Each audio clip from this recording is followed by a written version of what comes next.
And as you are coming on and you're getting settled, just kind of think about your own personal experiences with herps, with reptiles and amphibians.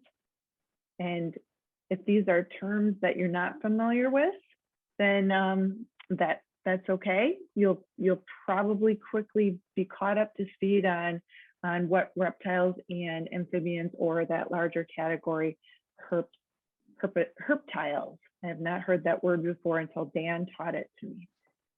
So please feel free to use the chat if you'd like, or if you'd like to unmute yourself and have a quick, like an anecdote about a herp that you would like to share, please feel free.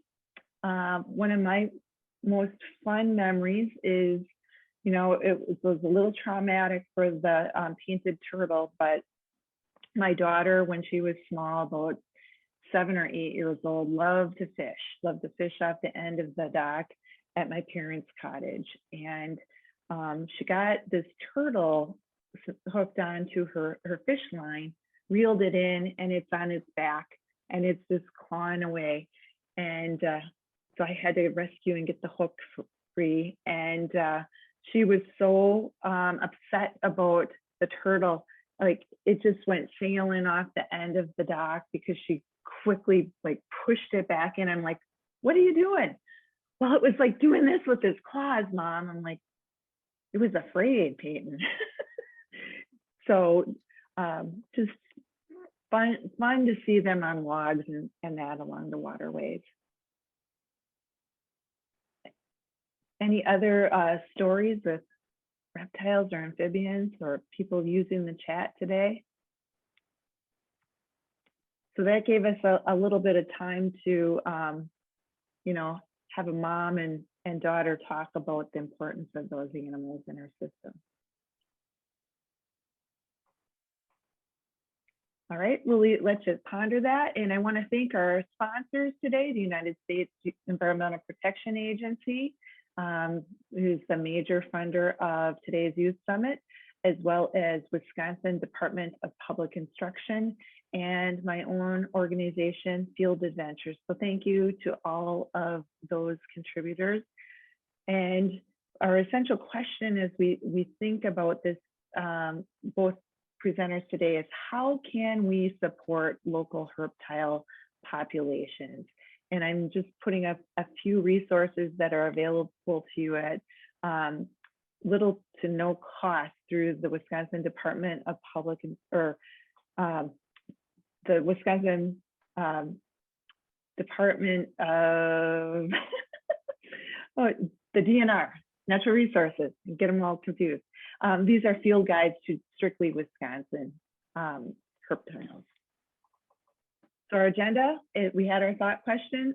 We're going to start out, I'll hand it to Jordan in just a moment, and then he'll have some time for some Q&A, and then we'll hand it to Dan. We'll have a period to talk about his project. We'll have questions, and then we'll close with some large group discussions and plans for future projects, and wrap up a great Youth Summit series. So before we get started, I do want to do a land acknowledgement.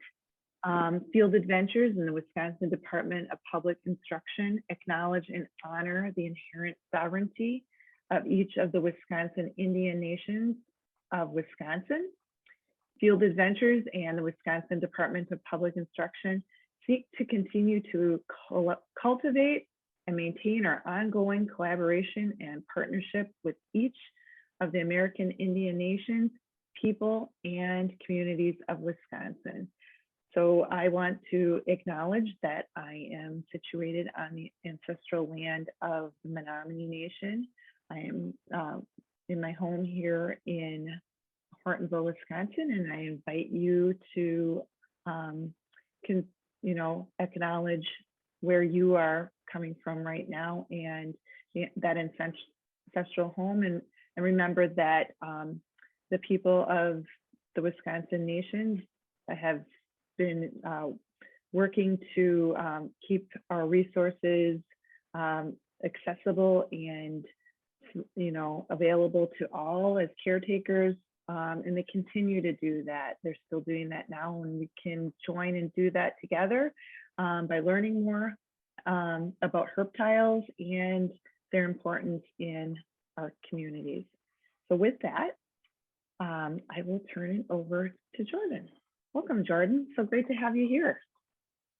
Thank you. I appreciate you having me here. I love to educate others on turtles, and it just so happens that Wisconsin has several of my favorite species of turtle, three of which I've brought today to educate you all on. And then after we talk about those three species of turtles, I'm going to talk about a personal project that I have for one of those species as part of a larger conservation initiative for it. So really quick, I do want to tell you about TSA. So TSA, or Turtle Survival Alliance, is a 501c3 nonprofit. We have a vision of zero turtle extinctions in the 21st century. And we work all over the world together with our partners. Turtle Survival Alliance is the largest and most comprehensive tortoise and freshwater turtle organization on Earth.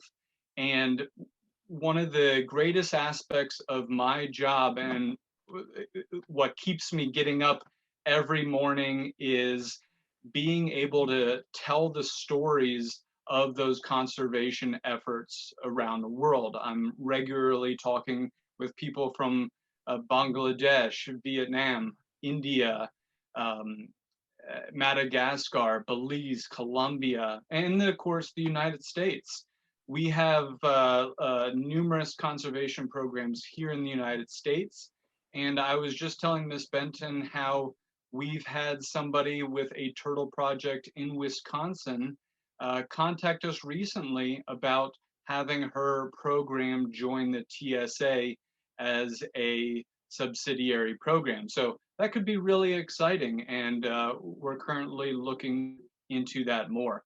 So the first turtle I want to teach you about is a threatened species in Wisconsin. In fact, the three species that I have today are all threatened in Wisconsin.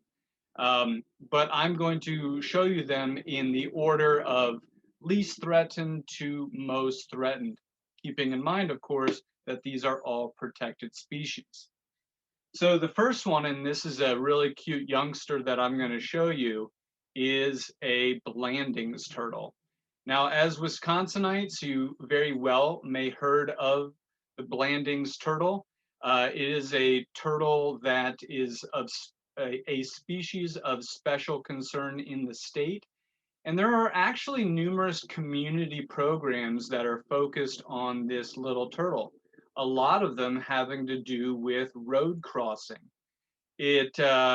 It's almost nesting season in Wisconsin. It's going to start in just a few weeks, and you're going to have female Blandings turtles crossing the road to go to sandy areas to deposit their eggs, and then of course make the trip back across the road.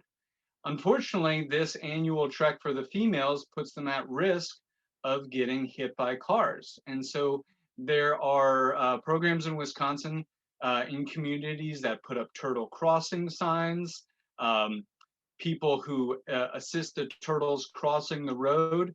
But as a species of special concern, this is an animal that, to develop a program around, one does need to work with the Wisconsin Department of Natural Resources.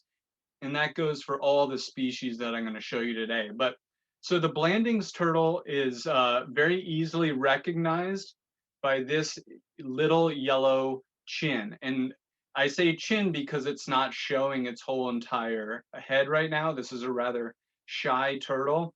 But one thing that's really cute about this species is that they always look like they're smiling. And the other beautiful feature of this turtle is that they have this just pure yellow, like a goldfinch yellow throat. They're a really charismatic species, and they're absolutely one worth preserving. They used to be quite common in the Great Lakes region and Wisconsin, but unfortunately, in the mid 20th century, they were regularly captured for food. And so thousands of these animals would be captured from the Great Lakes region for the food industry. Luckily, now they are protected, but those past events did have serious implications for their population.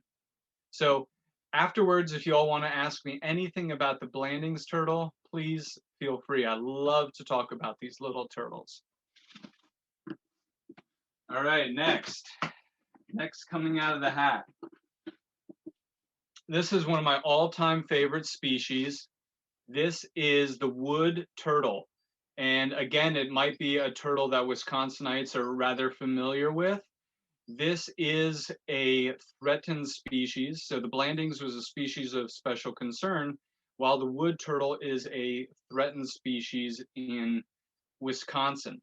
Now, something I do want you all to notice, if you haven't already, is that this turtle, by the way, his name is Steve. Steve is missing both of his front forelimbs, and then also has some severe fractures on his carapace or top shell. I found Steve at my research site in 2020. And what we assume happened was that he was run over by agricultural machinery, causing those severe fractures. And then during that time in which he was healing, a raccoon most likely took his forelimbs due to his most likely having lethargy while healing from that traumatic incident. So as with any protected species, I contacted the Department of Natural Resources, or in the state I found him, the Department of Wildlife Resources, and said, hey, this is the situation of the turtle. Do you mind if I bring it back for an outreach animal? Because let me tell you, people love Steve. He is one of the best turtles that I've ever worked with. He's very easy going around people, and he tells a story.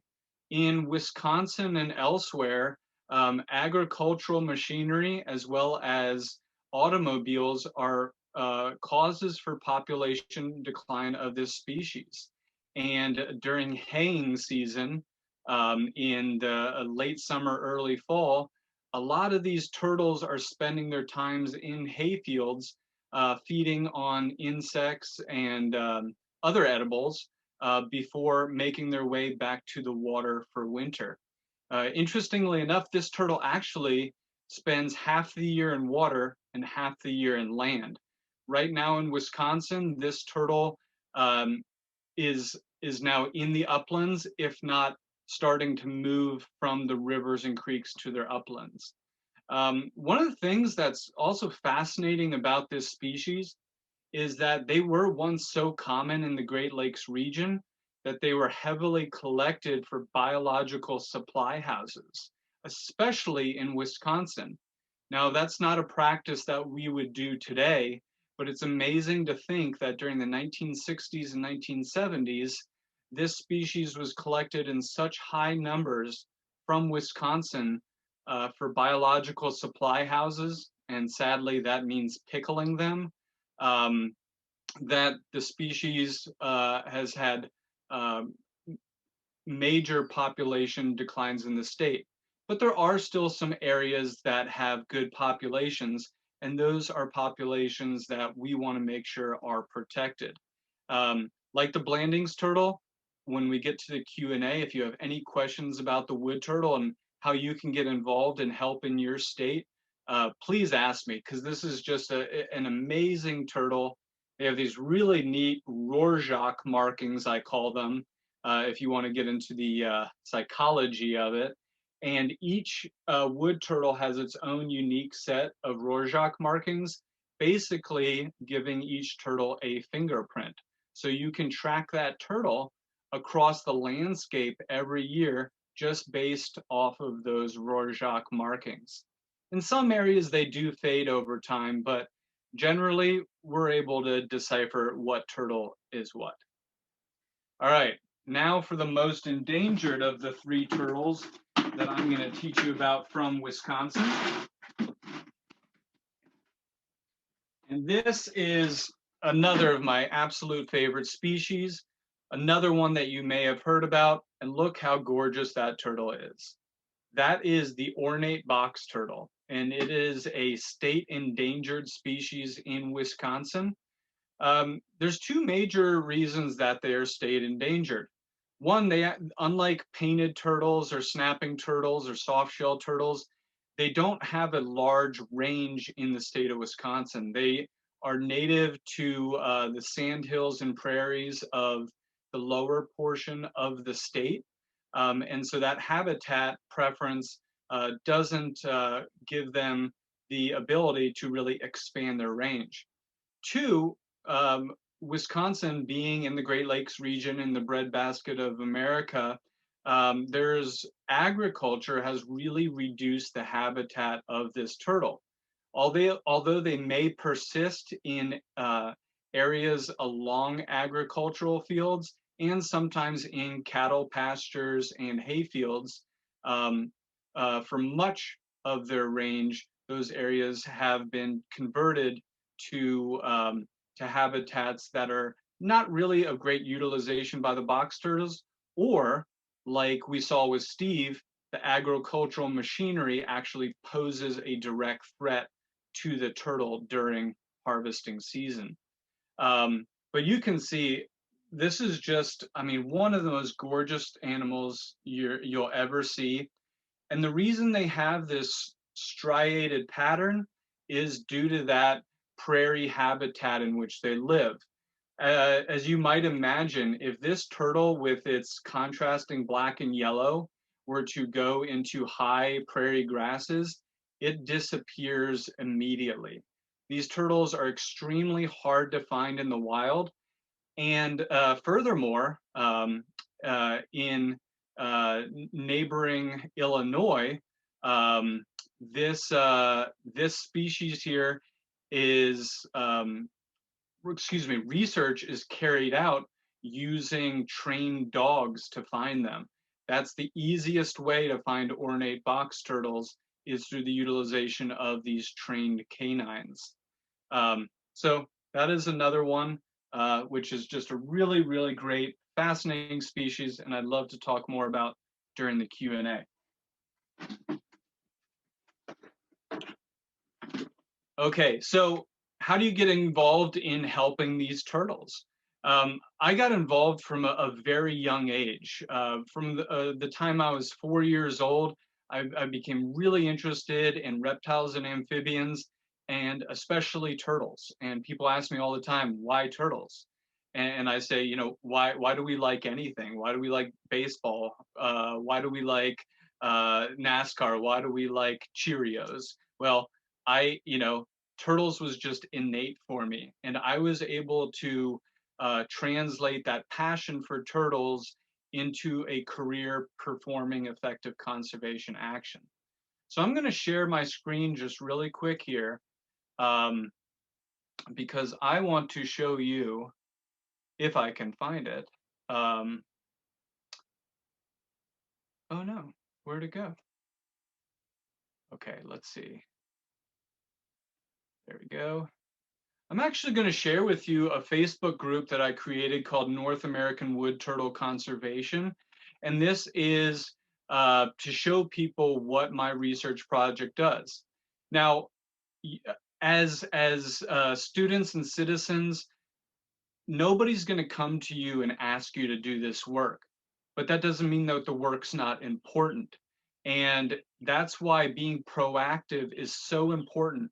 Reaching out to your state agency, reaching out to a nature center or a zoo and saying, how can I get involved? Are there projects I can get involved with? You know, to work with this species here, the wood turtle, or even any of those species that I showed you today, It often takes years of experience and really building a resume so that you are a trusted source of knowledge. So I have this wood turtle program in Northern Virginia, which is the southernmost extent of the wood turtles range. And you can see, I mean, just these beautiful turtles and this beautiful habitat. Um, there's really nothing better for me than being out there like this. This is with my colleague David on a beautiful, clear, crisp autumn day in these crystal clear streams and rivers performing research on this turtle. And here's a method you can see. That is David using a bathyscope, or you could call them an aquascope. And it's a way of getting down under the water and under those root masses to observe the turtles. Mind you, this water is about 40 degrees Fahrenheit, so it is quite chilly by this time of year. But using those bathyscopes does give reward. And so this was actually David's first ever wood turtle in the wild. It's a really special experience because not many people get to experience it. And I just want to show you this photo. This is a wood turtle here that shows how we mark the turtles. There's these little file notches in the turtle shell, and that is a unique code so we can track that turtle over its entire lifetime. And we do that with all of the turtles in this program. And so again, another picture is if you love nature and you love wildlife, I highly recommend you either getting in or starting your own conservation program. Sandy, how am I doing on time? I'm muted. You're doing really well. Is there something else that you'd like to share, or are you ready for questions? Yeah, I would love questions because I really love just interacting, and already with the species I have, I'm sure there's some questions from the viewers. All right. So anyone on, if you would like to unmute yourself, and if you feel comfortable to turn your camera on, or you're invited to do that. If you'd like to use the chat, that's an option as well.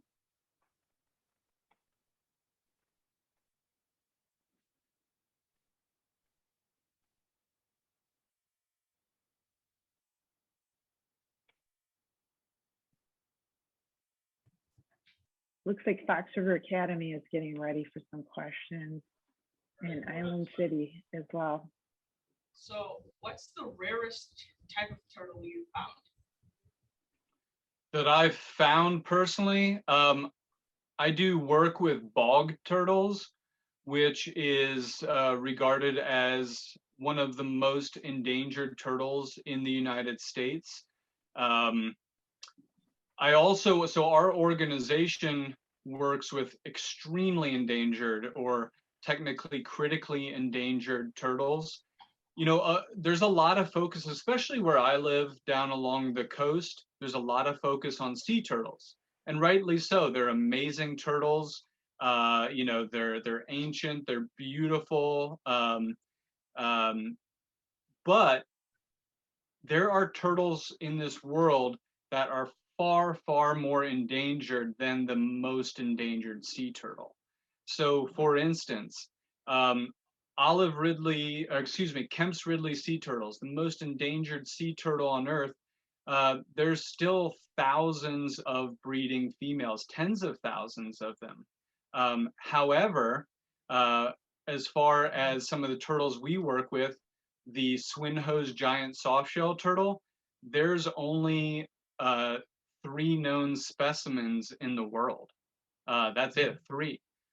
For another species we work with in Cambodia, there's just a handful, 2 handfuls of these turtles living in the wild. So with the species I work with at TSA, we're talking about the most endangered of the endangered turtles. So it's really a privilege to work with them. And then of course, working with the bog turtle in the United States is it's really just an amazing experience that not many people have, and I know I don't take that for granted.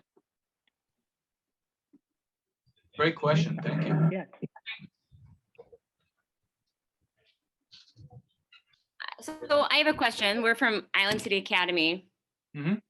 I was just curious, you know, with the turtles, with putting in, when we were in Stevens Point for a school event, they had a lot of like the under the road type passages, Mhm. or like an over the road type of passage for wildlife and for turtles. Mhm. Do you utilize that with your program, and how effective are those?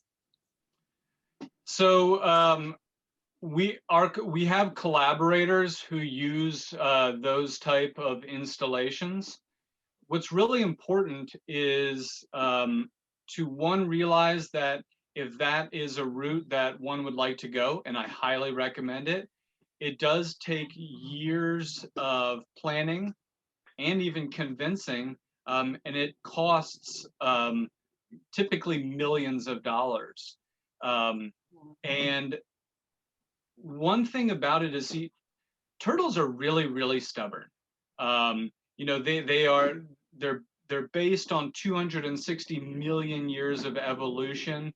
They have just these instincts that are well ingrained. And so if a tunnel, for instance, is put under a road, the turtles will normally only use that by chance. It's more likely that they're going to follow the routes that they've always followed across the road. So what's always important is, when installing tunnels, is that fencing is installed along the roadsides to guide the turtles towards the tunnels.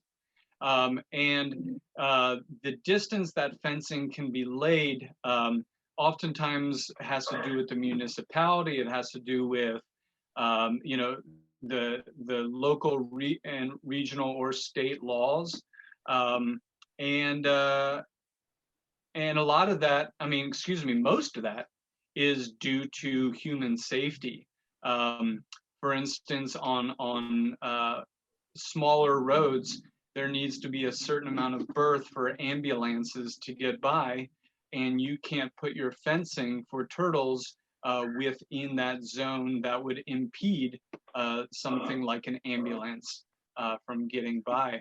But so far, the projects that have been implemented that use the fencing and the tunnels together have been very effective in reducing turtle road mortality. Really good question. Thank you. Go ahead. I have another question. Sure.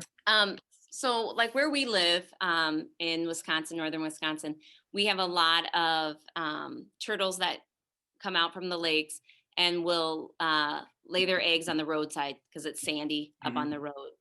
And particularly in this area, we have a lot of those nests that are dug up, raccoons, possums. I'm not sure what's all getting them. What can we do as just citizens? Like, is there any way that we can help try to protect those nests, or do we just have to let, you know, the predators? It just seems like every time I watch a turtle, the next day when I walk by, it's been dug up and the, you know, the eggs are mutilated. So I just didn't know, like, from your perspective as citizens, if we can help in any way with that. Sure. Yeah, I do a lot of road work with turtles, and you bring up a really good point, and that's that roads, they tend to be this double-edged sword because the higher ground that a road is typically built upon ends up acting as a nesting area. However, that to get to the nesting area presents an opportunity for an auto strike. And then, like you were saying, those corridors are heavily utilized by mesopredators like raccoons, skunks, foxes. So although the turtles utilize them to nest, the mesopredators know this very well and will patrol those roads throughout the night looking for turtle nests. what I would recommend, because mesopredator removal is not only very difficult, but it's also a very, very sensitive subject for many communities, is if you want to reach out to me, I can get in touch with the Wisconsin DNR, because there are a lot of programs, especially community programs, that will either relocate those nests to a protected hatchery, or you can build cages over the nests so that the predators can't get in. Interestingly enough, the predators over time learn that a cage means there's a turtle nest there, so they have to be really, really well anchored into the ground. But I would love to help you with that. So, Ms. Benton, if you don't mind, I'd be glad for them to have my direct email address, which is jgray@turtlesurvival.org, and let's work together on this. Be glad to help out. Thank you. All right. So there might be some crossover in questions when Dan, we're going to turn it over to Dan in just a moment, but this has been really fascinating, and there are a couple questions in the chat for you as well, Jordan. If you wanted to take a look there, and Sure. feel free to respond. Emily Foster Hill had a couple of questions that others might be interested in knowing the answer to as well. So thank you, and thank you so much for teaching me and our guests about some of these really great and unique species that need our help right here in Wisconsin. And it's interesting to know that your organization does so much work with all turtles. Yes, well, So- thank you very much. Yeah, and I will be glad to I'll stop my video and jump on over to the chat, and Excellent. Well, love to chat with you all there. all right. Well, thank you. All right. So Thank you. at this time, I would like to turn things over to Dan, who is our featured speaker. Dan's project is how non-scientists can contribute to herpetology. And Dan is a student at Island City Academy, and might be a little story behind this snake here. I'm not sure. We shared this photo. And what are some of the things that we can do? We learned a little bit about perhaps putting in some of those predator cages with permissions. We know that that's necessary, but I'm really interested in hearing what Dan has to share with us today. So I'll stop sharing, Dan, and I will turn it over to you. Welcome, Dan. Okay, so you're on there. Do you want to say hi? Howdy. Hi, Dan. And then we're gonna pull this out.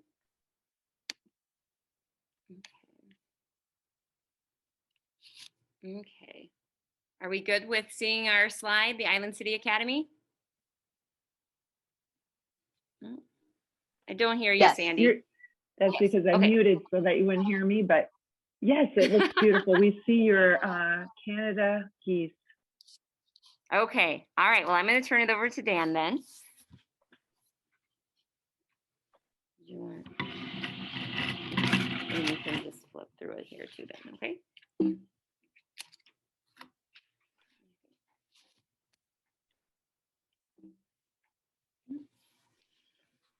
You are screen sharing. All right, trying to figure out how to run our slideshow at this point now. It's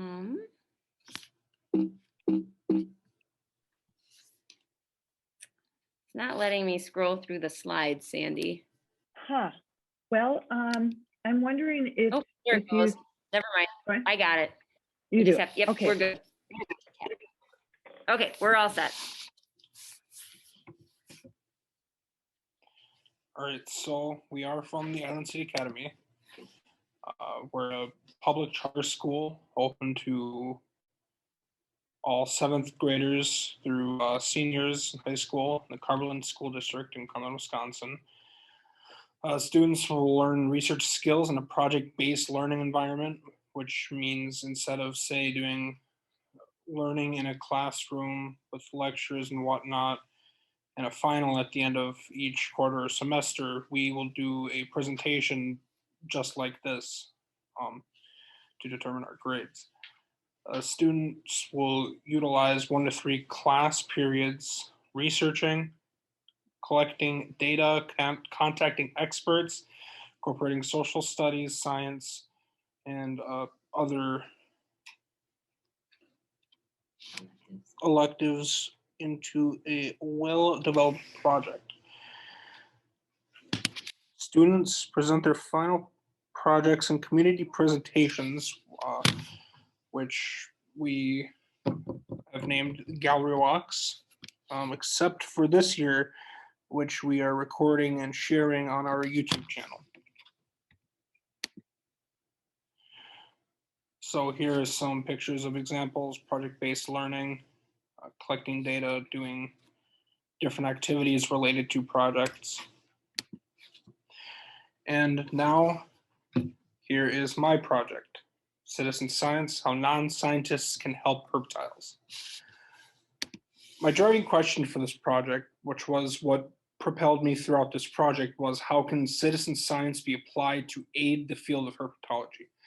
Field of herpetology being the study of reptiles and amphibians. My hypothesis was that if citizen science is applied, it can benefit the field of herpetology. Citizen science is the act of people who don't have necessarily a background in science or a degree doing science, say testing, data collection, etc.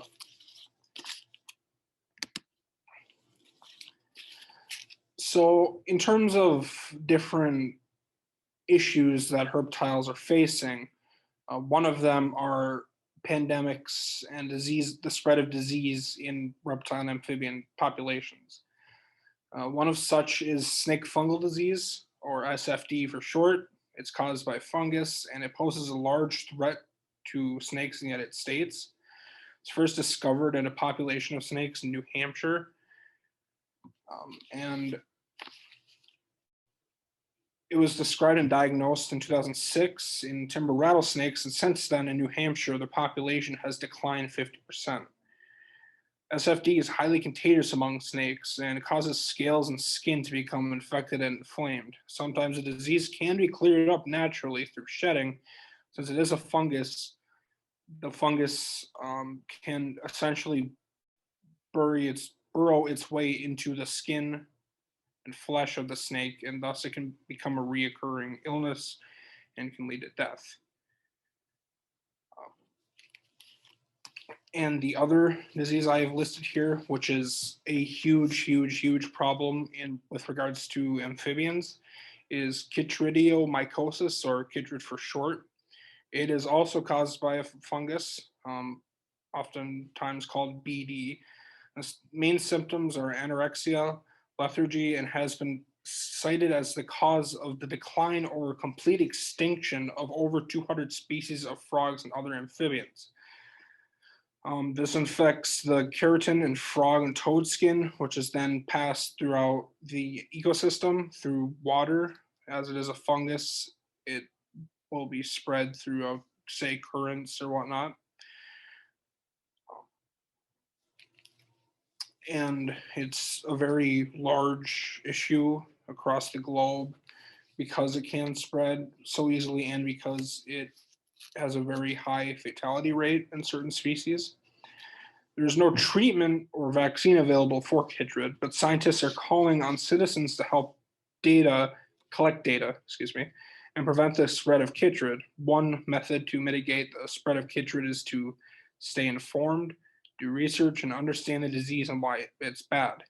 If someone finds a sick frog that is a frog with a discolored, hardened, loose, or red skin, or a frog that seems sluggish, lethargic, or uncaring of its surroundings, they're advised to keep the animal in a container with ample access to air with around an inch of water near the bottom of the container, and also to call local environment agencies or local DNR office.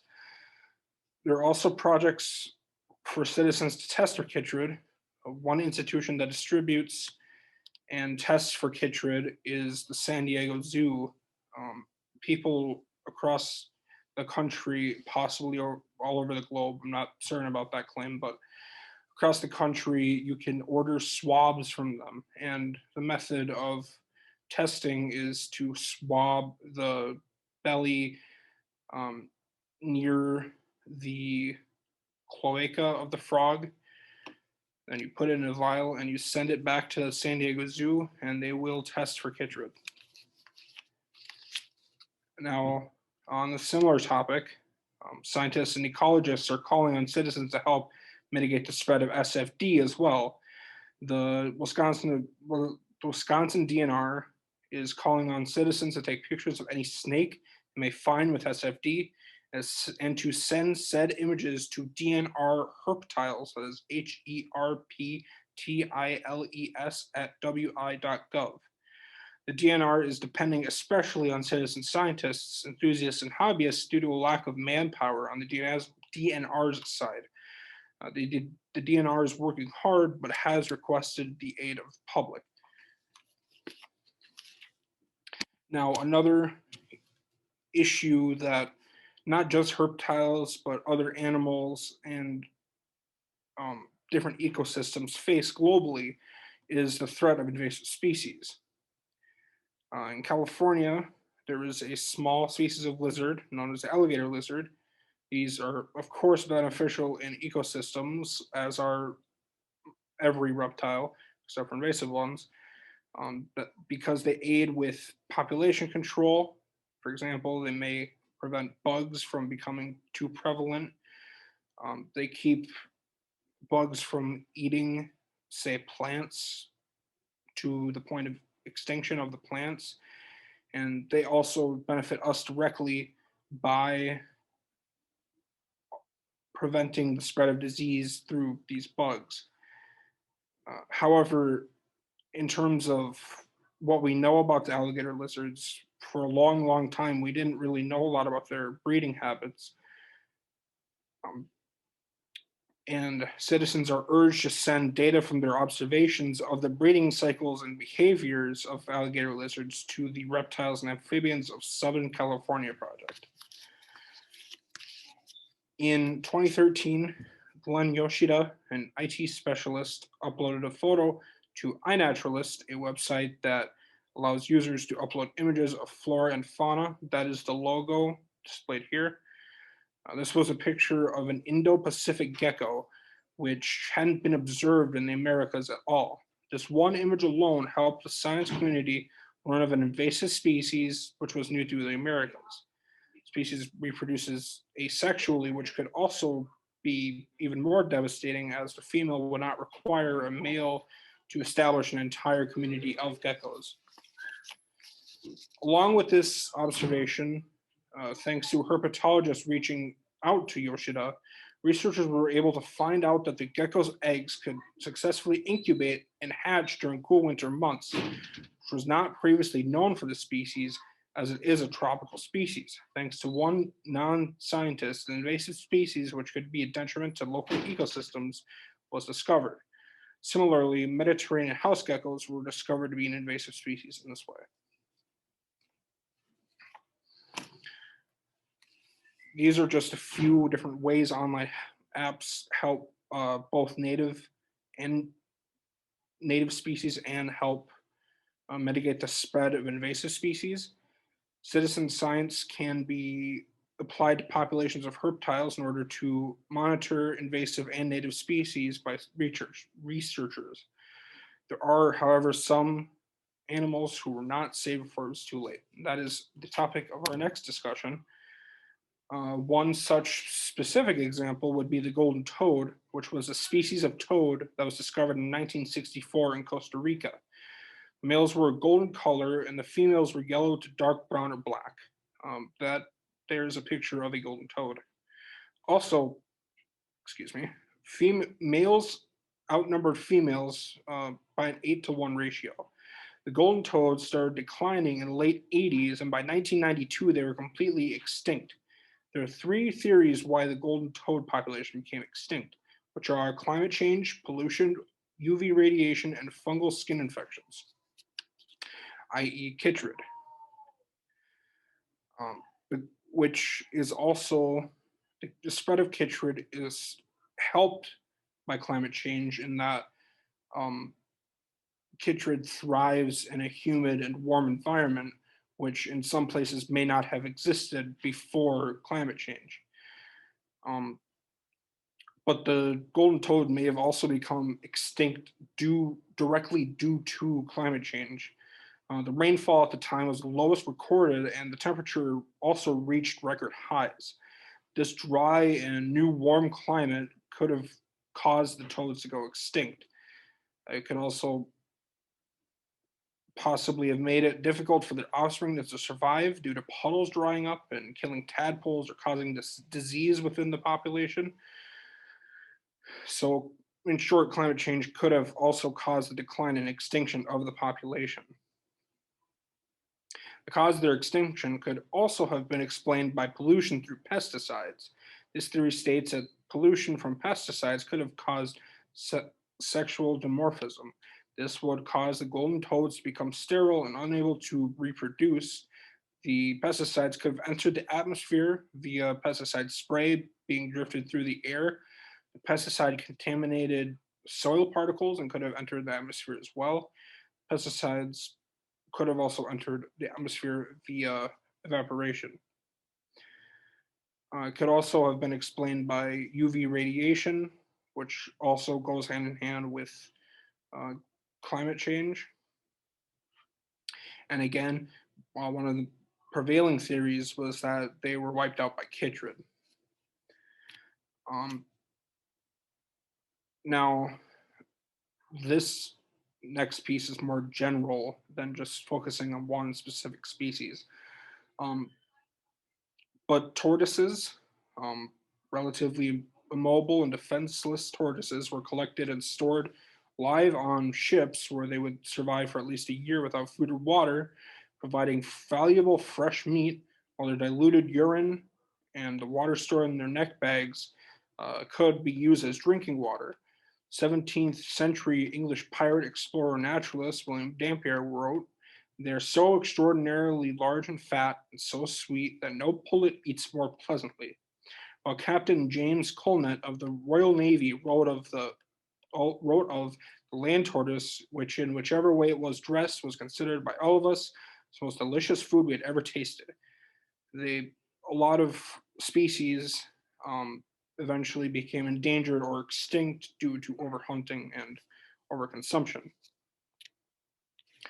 Now, there are various reasons as to why herptiles may go extinct.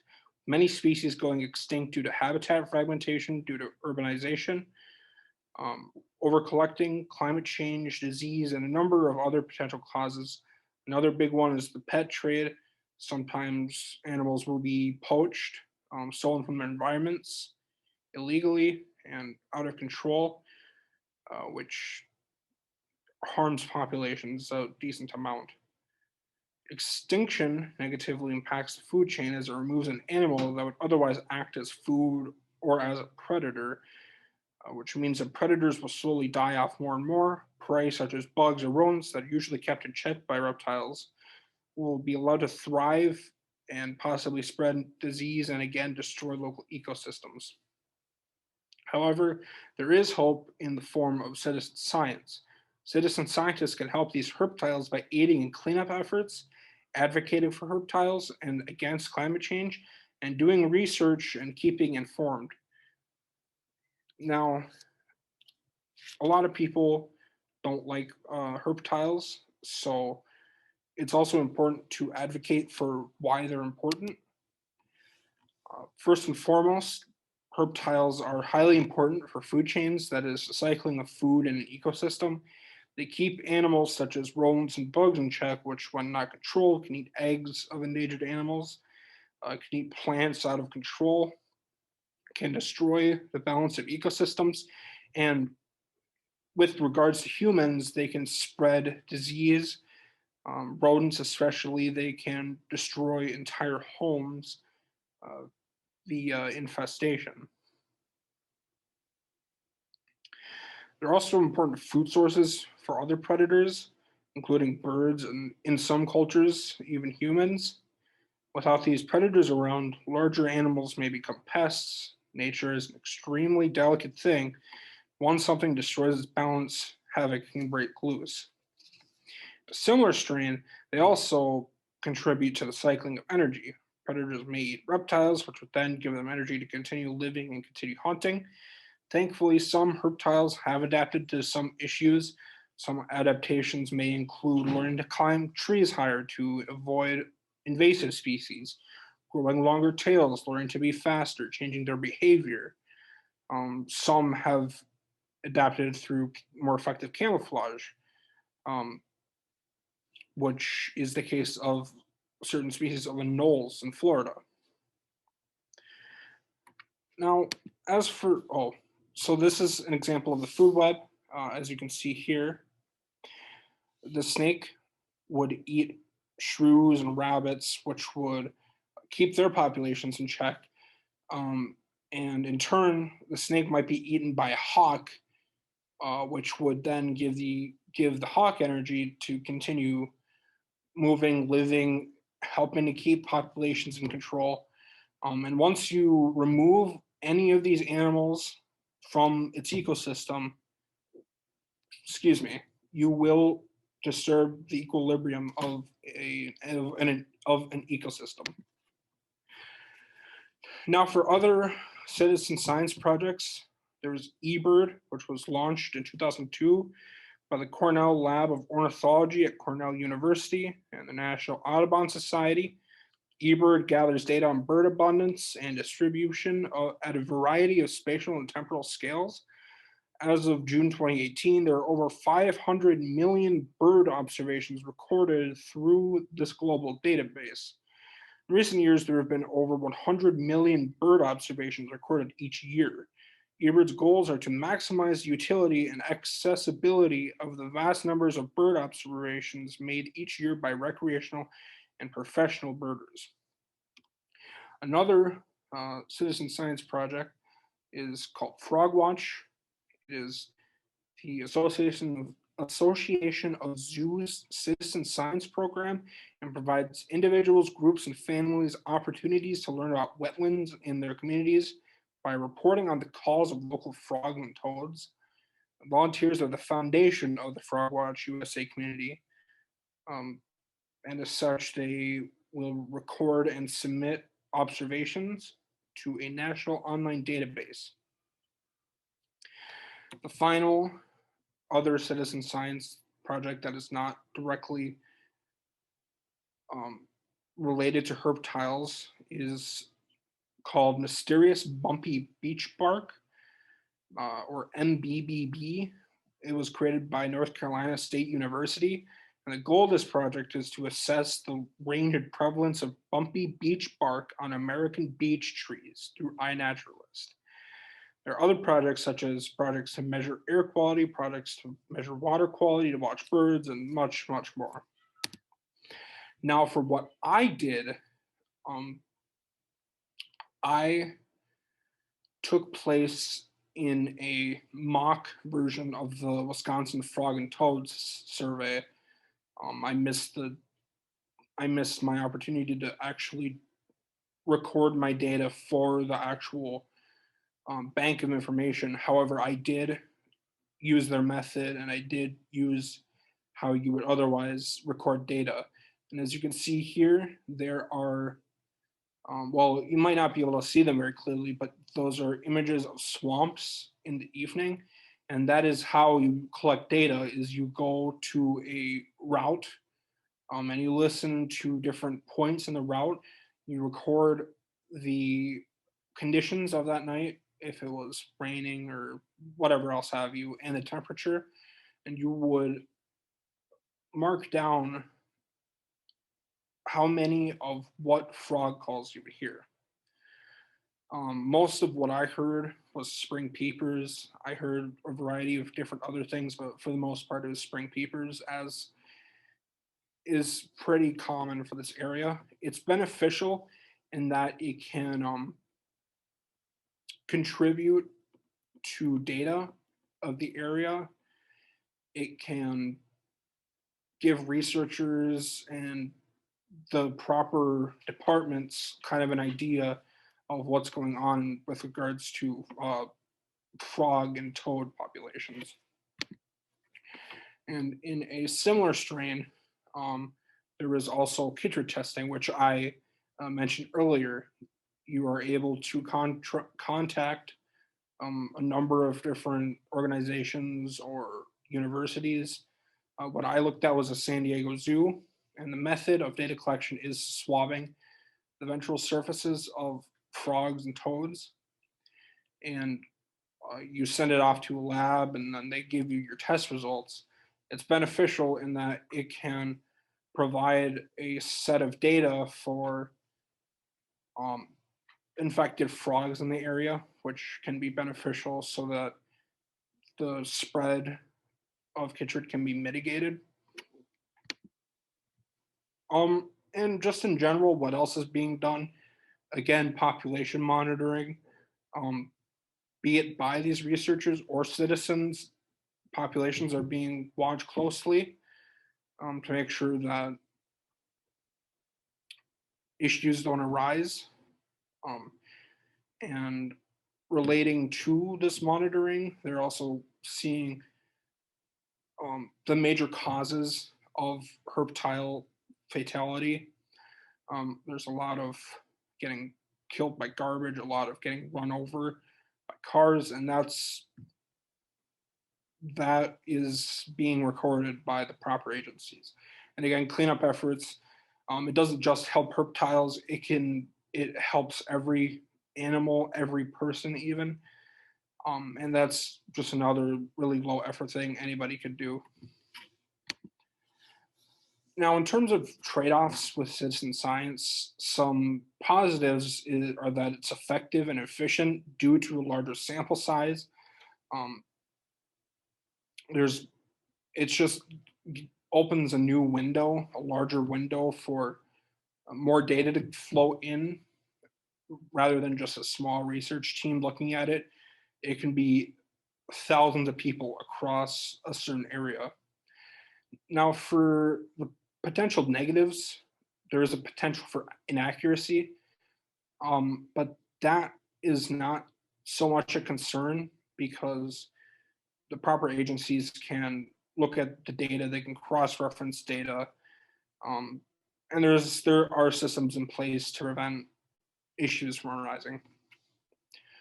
So, in conclusion, citizen science can be beneficial to the field of herpetology, and it can aid with many different issues such as spread of disease, spread of invasive species, and just helping herptiles live a more comfortable life. So here are the first page of my sources. Second page. I'd just like to thank you for listening. Thank you for the organizers of this event, and thank you, Mr. Jordan Gray.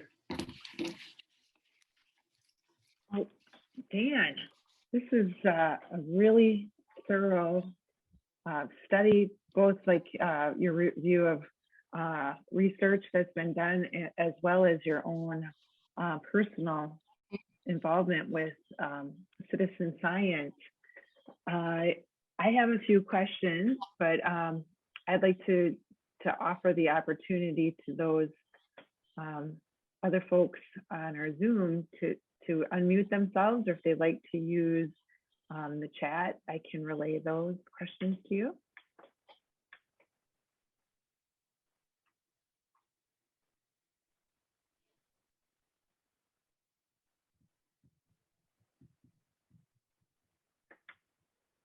So Dan, like your passion for, I can tell that this is a really strong interest for you. How did this come about for you? Like, yes, this is what I want to study.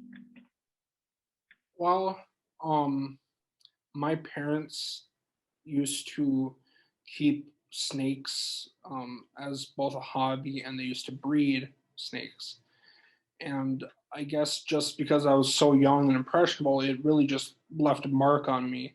And since then, I've always been kind of interested in reptiles, but also in Wisconsin, there are a lot of amphibians. And since those are both intertwined, it just kind of everything fell in place. And I've been doing projects on reptiles and amphibians consistently since I was in 7th grade. So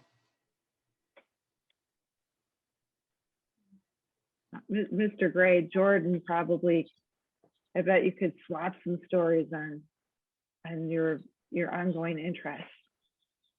So you also had, you know, family members that had that interest in sharing that passion. Yeah, I'd love to swap stories. And I had put down in the chat that if Tirza was really interested in emerging pathogens with herptiles, to definitely check out the University of Illinois Wildlife Epidemiology Lab. They're the best in the Great Lakes region. Many regard them as the best in the country, and I know that we have sent samples to them many times, especially with regard to a new fungus that was just described by science in 2019 that afflicts freshwater turtles.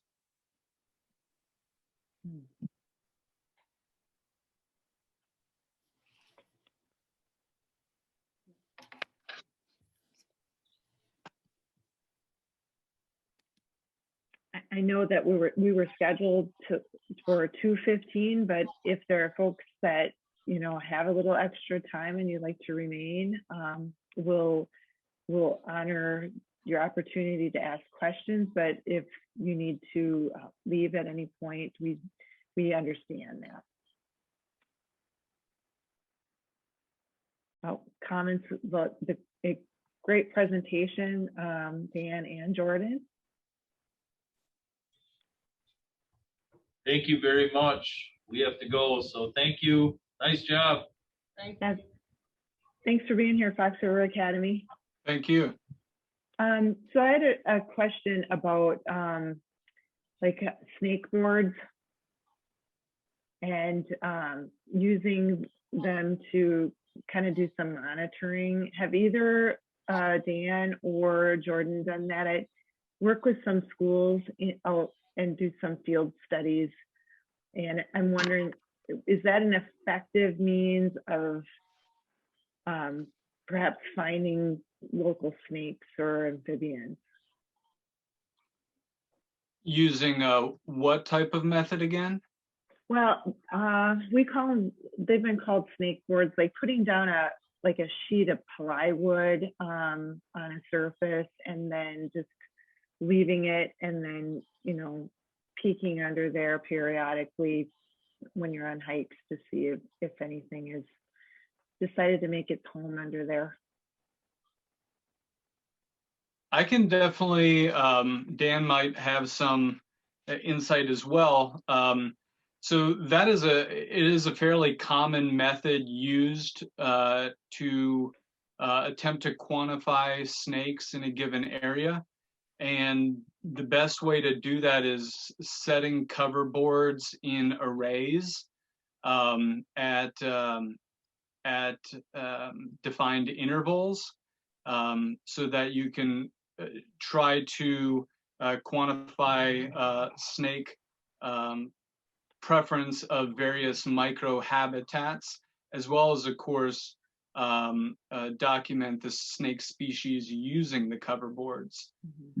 Another way that snake surveys are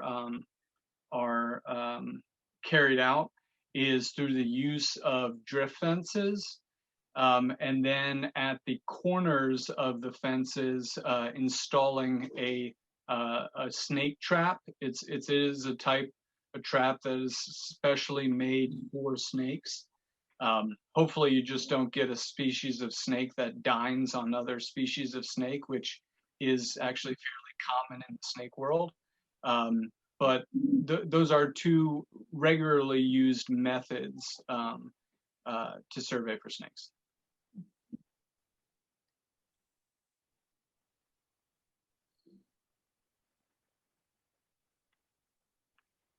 Well, this time really went by so quickly, and it was a great session with the two of you. Great pairing of student and expert, and for us to find out more about turtle and other herp species in our state and worldwide. And this concludes our 2021 Youth Summit. And on behalf of the entire Field Adventures team, we thank you and invite you to continue to engage your rock skipping, frog catching spirit. And if team members want to unmute their cameras and their microphones and wave and thank Dan and Jordan, we appreciate you both so much, and invite everyone